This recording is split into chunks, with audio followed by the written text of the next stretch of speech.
وهي تجري بهم في موج كالجبال ونادى نوح ابنه وكان في مغزل يا بني اركب معنا ولا تكن مع الكافرين. திருக்குரானிலே இறைவன் சொல்லுகிறான், தனக்கு கட்டுப்படாத ஒரு சமுதாயத்தை அழிக்க வேண்டும் என்று இறைவன் இந்த இடத்தில் நூஹ் நபியின் சமூகத்தை நாடுகிறான். அப்படி நாடுகிற போது காப்பாற்றியவர்கள் போக மிச்சமானவர்களை அழிப்பதற்கு அவன் தேர்ந்தெடுத்தது தண்ணீர், வெள்ளம். அந்த அலைகளை அவன் மலை அளவிற்கு உயர்த்தி தயார் செய்து கொண்டிருப்பதாக இறைவன் இந்த வசனத்தில் சொல்கிறான். மலை அளவிற்கு உயரத்திற்கு உயர முடியுமா ஒரு அலை?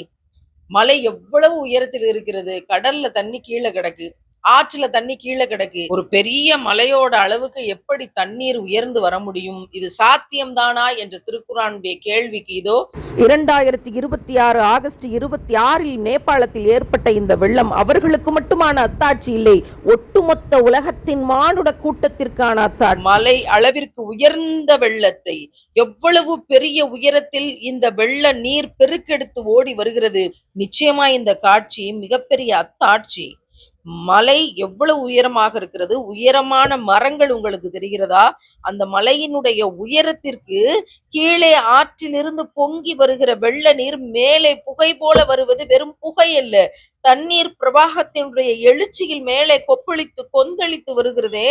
எத்தனை பெரிய அத்தாட்சி! மலை அளவிற்கு நான் உயர்ந்த நீரை தயார்படுத்தி வைத்திருக்கிறேன் என்று இறைவன் சொன்ன இந்த காட்சி இன்றைக்கு கண் முன்னால் நம்மிடத்தில் நடந்திருக்கிறது.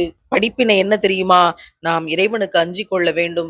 எதையெல்லாம் இறைவன் செய்யக்கூடாது என்று சொன்னானோ அவற்றையெல்லாம் நாம் செய்யாமல் தவிர்த்து கொண்டு வாழ்ந்தாக வேண்டும். எவற்றையெல்லாம் அனுமதித்திருக்கிறானோ அவற்றை மட்டும் நாம் மேற்கொண்டு வாழ பழக வேண்டும்.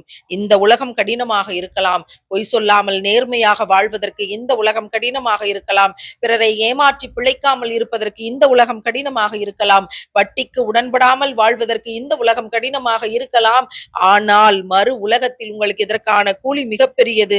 ஒருவேளை இறைவன் இட்ட கட்டளையை மீறி மனிதன் ஒழுக்கம் தவறி வாழ்வான் என்றால், அடுத்தவனை ஏய்த்து பிழைக்க நினைப்பான் என்றால், தன்னினும் எளிய மக்களை ஏமாற்றி அவர்களிடம் இருப்பதை பறித்து கொண்டு தான் காரும் பங்களாவுமாக வாழ வேண்டும் என்று மனிதன் நினைப்பான் என்றால், கண் முன்னால் அத்தாட்சிகளை காண வேண்டிய சூழ்நிலைக்கு மனிதன் தள்ளப்படுகிறான்.